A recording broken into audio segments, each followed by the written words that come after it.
Dios los bendiga a todos en el nombre del Señor Jesucristo.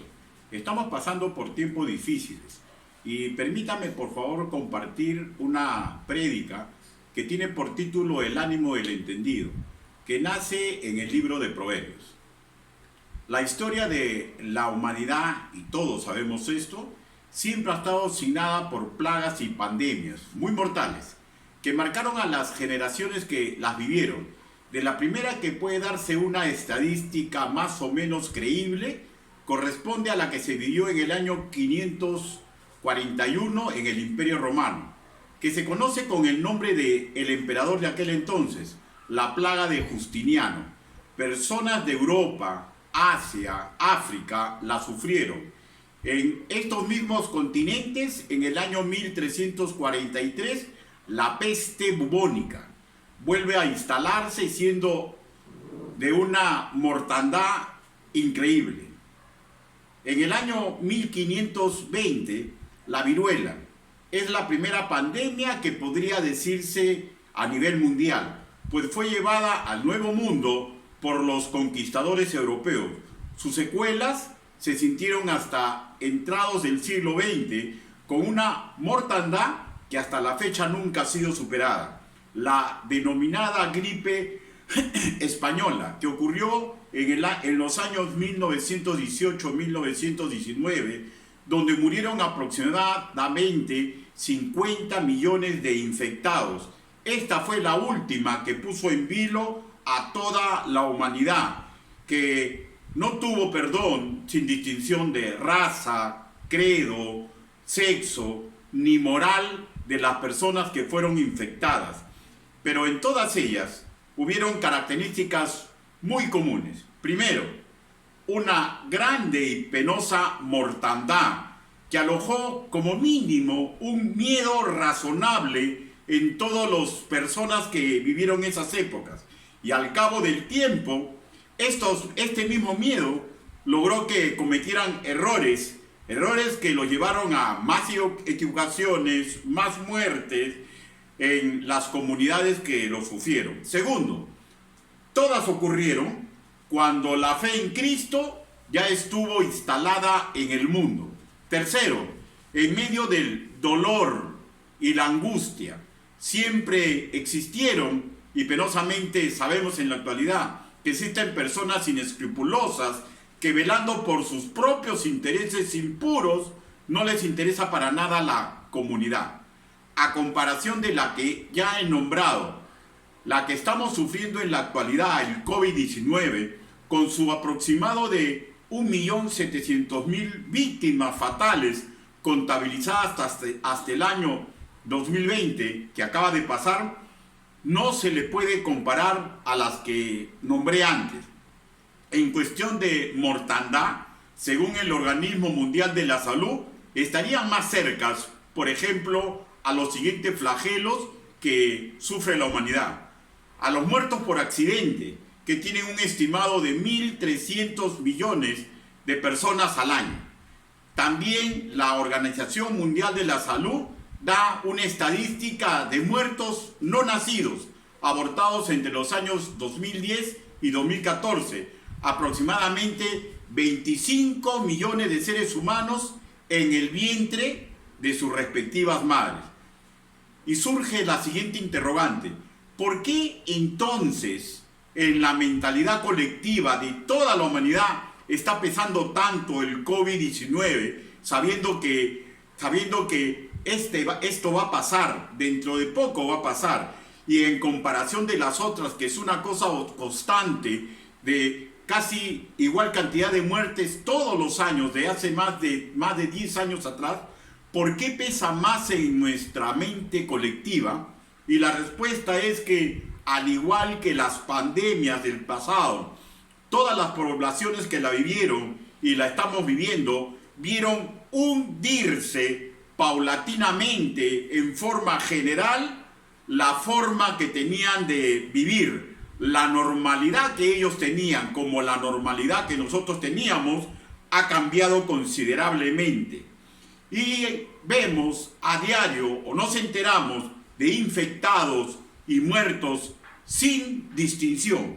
Digamos, buenos y malos, por decirlo de alguna manera, familiares, amigos, vecinos, conocidos, van sucumbiendo ante esta pandemia. Y en medio de tanto dolor, no vemos una esperanza en un alivio médico efectivo que se pueda dar. Y seguimos viendo mortandad por todos lados y que nuestra forma de vivir comienza a cambiar casi completamente.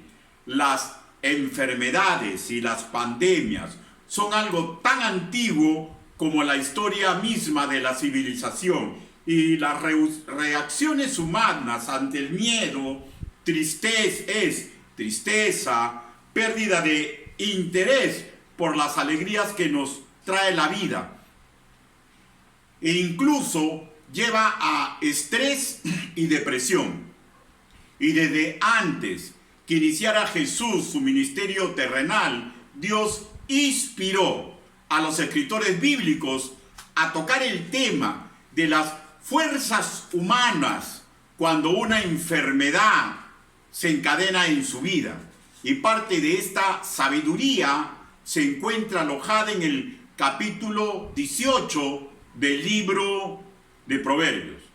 Hoy Dios ha puesto en mi corazón tocar 2 versículos, y a luz de las escrituras uno tiene que comprender que estas que van a ser leídas tienen relación con la que está en el también capítulo 18, que dice así: torre fuerte es el nombre de Jehová, a él correrá el justo y será levantado. Así como el corazón humano es igual en todas las épocas de la humanidad, es sensible ante el dolor y la tragedia, pues digamos que por igual el corazón de Dios es el mismo de ayer y de hoy, y Él siempre tiene una sensibilidad hacia la humanidad, aunque muchos de nosotros nos quejemos, aunque muchos de nosotros no comprendemos, pero su misericordia es nueva cada día. Y vuelvo a repetir, aunque en honor a la verdad, muchas veces nuestro corazón compungido por el sufrimiento que estamos viviendo, no llegamos a comprender por qué estas cosas ocurren. Y justamente el nombre de esta prédica se llama el ánimo del entendido. De hecho, que estamos hablando de una persona que lee las escrituras, pero que las comprende a cabalidad, por lo tanto, las puede poner en obra. Y vayamos a las escrituras. Proverbios, capítulo 18, versículo 14 y 15. Proverbio, capítulo 18, versículo 14 y 15.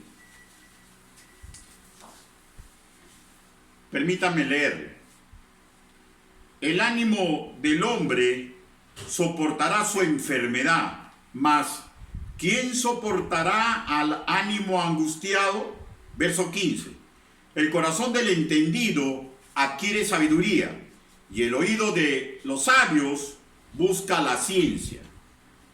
Antes de tratar estos 2 versículos, permítame decirles que el Creador, fuera de la salvación del alma humana, el hecho más portentoso que ha entregado a la raza humana es lo que se afirma en el Evangelio de Juan, capítulo 14, versículo 27, donde dice lo siguiente: la paz os dejo, mi paz os doy. Yo no os la doy como el mundo la da. No se turbe vuestro corazón, ni tenga miedo. El término que en nuestra Reina Valera 1960 leemos como paz, traducido en el griego koiné, es el término eirene. Y es una palabra que denota serenidad, seguridad, tranquilidad, que en caso de una enfermedad podrían traducirse en algunos aspectos en los cuales un nacido de nuevo, un creyente, debería crecer. Primero, confianza en que si somos salvos, sí o sí, al final de nuestro transcurso en este mundo, el Señor, el Padre Celestial, nos abrirá las puertas de su casa. Pues para todo creyente debe ser real y verdadero, y hay que pegarlo a nuestra alma, lo que se expresó en Eclesiastés capítulo 7, versículo 1, y permítanme que se los lea. Eclesiastés capítulo 7, versículo 1: mejor el día de la muerte que el día del nacimiento. Y repito, deberíamos tenerlo pegado al alma. Segundo, que debería que ser todo creyente, la serenidad, seguridad y tranquilidad que deriva de habernos dejado construir en nuestra mente y en nuestro corazón, donde están las reacciones mentales que dan estímulos externos, el estrés, la angustia, el miedo que nace por lo que nos rodea. Eso se aloja en nuestra mente y corazón, porque lo que vemos ataca nuestra mente, pero ese ataque tiene que ser resistido en nuestra propia mente, que es el centro de batalla más importante de todo ser humano. Y nuestro Creador, mucho antes del año 541, en que se dio la plaga de Justiniano, que cobró por vida más de 60 millones de personas, nos entregó una sabiduría preventiva para cultivar las defensas de nuestra alma, para que nuestro ánimo no decaiga, porque sabemos que decayendo el ánimo, decaen la inmunología que tenemos todos los seres humanos como propio. Permítame leer nuevamente el capítulo 18 de Proverbios, versículo 14. El ánimo del hombre soportará su enfermedad, mas ¿quién soportará al ánimo angustiado?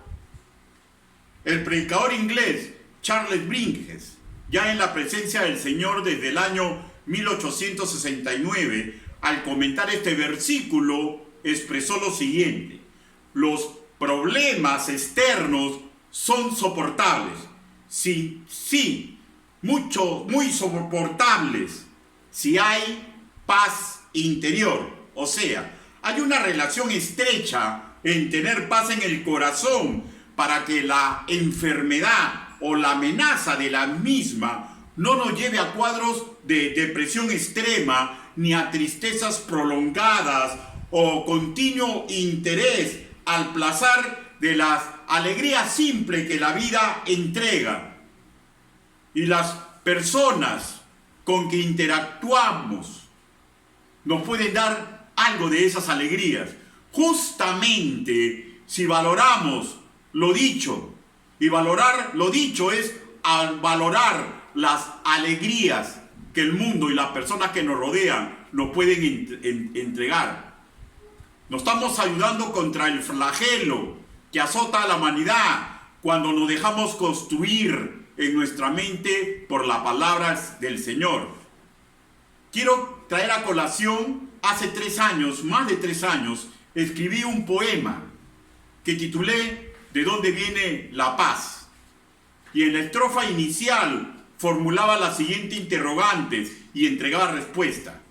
El poema iniciaba así: ¿de dónde viene la paz? Interrogante a la cual sería interesante someter a Jeremías, a Pablo y a Baltasar.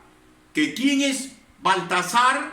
Te diré: un hombre cualquiera que al Cristo dice adorar. Repito nuevamente: ¿de dónde viene la paz? Y les diré que Jeremías y Pablo, personajes bíblicos de vida muy zarandeada mientras estuvieron en el mundo, ellos tenían en claro de dónde procedía su paz. La paz en medio de las tormentas que les tocó vivir, y siguieron enfocados en sus actividades en pro del Evangelio y en pro de su bienestar personal. ¿Por qué? Porque todo lo que hacían lo enfocaban en el Creador. Su sentir tenía sintonía con el Creador. y no en las circunstancias adversas que les tocó pasar. Si no hubiera sido así, ellos no hubieran sido dignos ejemplos de fe, esperanza y obediencia a la visión de Dios para su vida. No hubieran sido dignos ejemplos de imitar, si no hubiera sido ejemplos de estrés, depresión, desesperanza. Y esto tenemos que tener en cuenta. Ellos no fueron más fuertes porque fueron judíos. Ellos no fueron más fuertes porque fueron de una generación pasada. Ellos fueron más fuertes porque comprendieron que su paz venía de Cristo y de creer y dejarse edificar por la palabra que Él habló. En el poema que cité, en la estrofa, di un tercer personaje, Baltasar. Y Baltasar no representa al rey legendario que dicen que fue un rey mago, ¿no? Sino que representa no una invención de los hombres, que como acotación diré que cuando algo no comprendemos en las escrituras, tenemos la costumbre de llenar contradicciones. Pero este Baltasar, que no se nombra en el poema, identifica a todos los creyentes que dicen que adoran a Cristo Jesús. En otra estrofa vuelvo a escribir de la siguiente manera: ¿de dónde viene la paz? De un cargo que ostento, de 3 comidas al día, de evadir problemas o de trazar una línea y consecuentemente una idea a abrazar.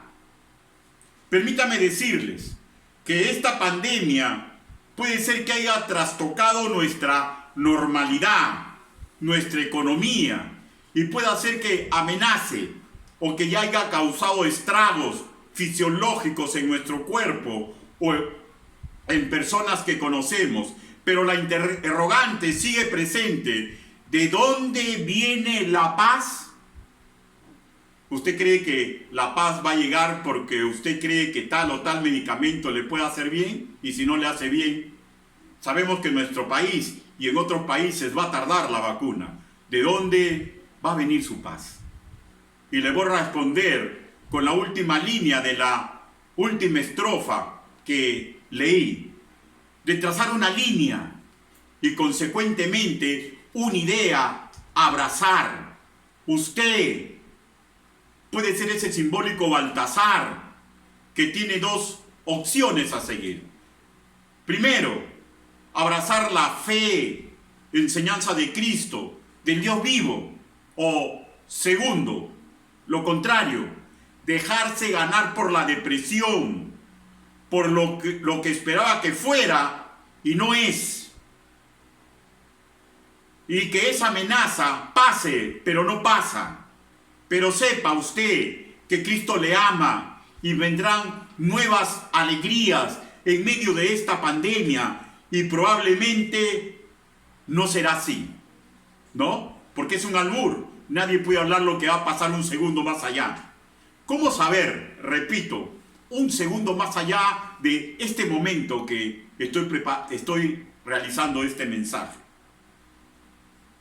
Puesta así la cosa, vivamos nuestra vida valorando las alegrías cotidianas, el amor que nos dan personas que conocemos, el amor que otras personas esperan de nosotros, sin importar que estemos sufriendo. Por ejemplo, un niño en su casa.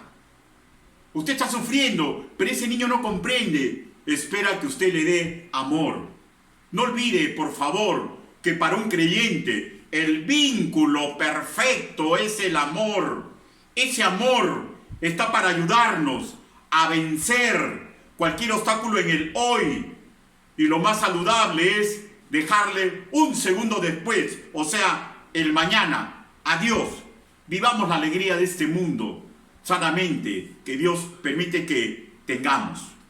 La primera parte del versículo 14, que a la letra dice: el ánimo del hombre soportará su enfermedad, habla de la importancia del ánimo en medio de angustias, una fuerza interna que no lo deja ser vencido, que es el soporte contra estrés y contra enfermedad física que estemos sufriendo.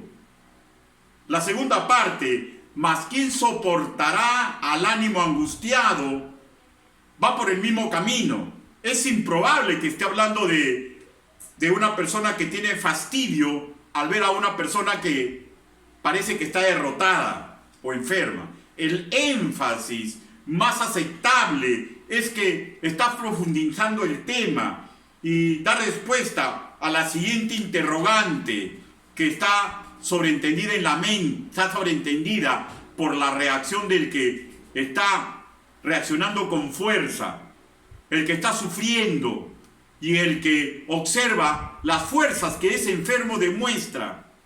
¿Quién es el que le da esas fuerzas para soportar las cargas que la vida le está trayendo? Cristo y su educación. Esa es la respuesta. El Dios vivo ayudándonos. Si el ánimo está por los suelos, fijemos la mirada en Cristo, en su palabra, en lo que Él desea que hagamos y hagámoslo. Y con respecto al tener empatía con quien sufre, en un sermón, el príncipe entre los predicadores bautistas, Charles Spurgeon, expresó, en un sermón suyo, expresó las siguientes palabras: hay algunos que han sido muy heridos, sin duda por enfermedad.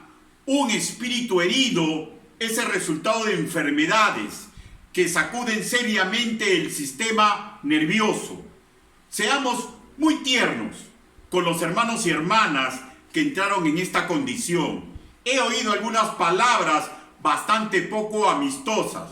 Por ejemplo, la hermana fulana está tan nerviosa que apenas podemos hablar en su presencia. Sí, pero hablar así de ella y que ella escuche o se entere no la ayudará. Así escribí Spurgeon. Y él continúa hablando. Hay muchas personas que han tenido este tipo de nerviosismo y se ha visto agravado por la crueldad o la falta de consideración de los amigos. Es una enfermedad real, no es imaginaria, y real también debería ser nuestra muestra de cariño y comprensión que ellos vean en nosotros. ¿Recuerda usted los amigos de Job? Fueron y lo chancaron encima de su enfermedad. Hacer ejercicio ayuda.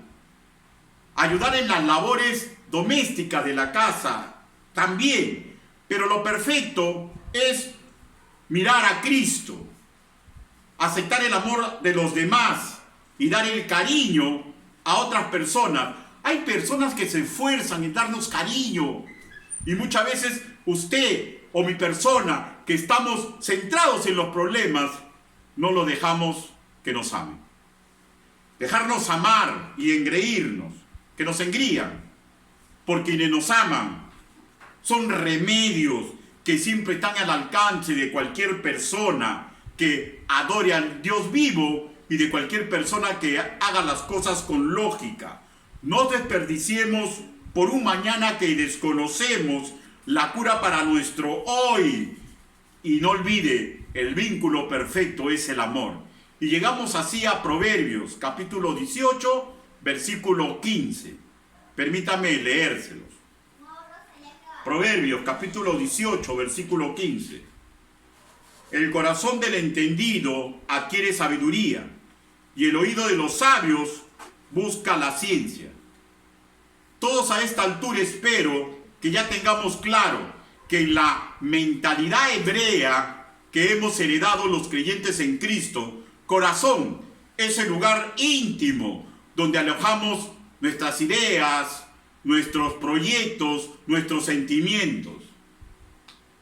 Y que solamente es conocido en toda su dimensión, no por el dueño del corazón, sino por Dios, que es quien formó al ser humano. Que un entendido en la mentalidad divina implica aquel que está abrazando la fe, la esperanza, la educación que propone y ofrece el Dios de las Escrituras. De ese creyente se dice que adquiere sabiduría, que implica actuar bajo los patrones educativos que derivan de los escritos bíblicos, que entrelazan con la manifestación de sus ideas, de sus sentimientos, de sus proyectos. O sea, le ha dejado todo a las manos de Dios para que Él pula todo lo que Él piensa hacer. La segunda parte del proverbio, y el oído de los sabios busca la ciencia, es en sí una reiteración del método divino propuesto en la primera parte que leí, ya aceptado y puesto en práctica por el creyente. Al repetirse, nos está haciendo ver el mismo concepto con diferentes palabras en el mismo proverbio, nos está haciendo ver que esto es una idea muy fundamental para el creyente. Diré que en tiempos difíciles de enfermedad no hay mejor inversión que leer y meditar en las Escrituras. Allí no solo se loa la vida como tal, sino que nos empuja a gozarnos en la fe en Cristo. Nos empuja a vivir con alegría lo que Dios está permitiendo que tengamos. El consejo bíblico no solo es para adquirir conocimiento, sino para que aceptemos que nuestra mente y nuestro corazón sea moldeada por Dios mediante su educación, para beneficio propio y beneficio de esas personas que nos rodean, aquellos que nos quieren dar amor y aquellas personas que no nos quieren dar amor, pero necesitan de nosotros. Si verdaderamente en estos tiempos difíciles y contradictorios, en muchos niveles, lo que se expresa en Proverbios capítulo 18, versículo 10, que yo considero el corazón de este capítulo, que a la letra dice: torre fuerte es el nombre de Jehová, a él correrá el justo y será levantado. Si este proverbio ha calado en nuestra alma, el ánimo del entendido se centrará en la persona divina de Jesucristo y en su educación y en sus promesas. En viva cuenta, en Cristo encontramos cuota precisa de amor.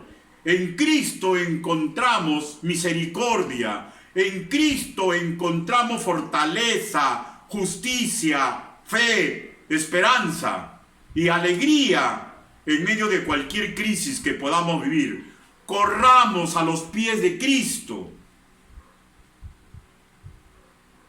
como seguro lo hicieron los hermanos en la fe, en todas las pandemias que cité que les tocó vivir, como seguro hicieron los patriarcas y el pueblo de Israel, cuando viviendo en este mundo, vieron su sociedad fuertemente amenazada por situaciones externas que ellos no podían manejar.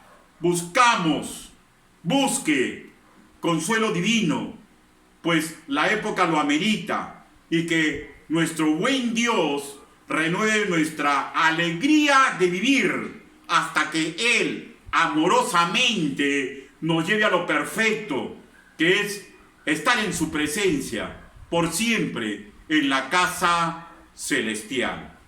Dios nos bendiga.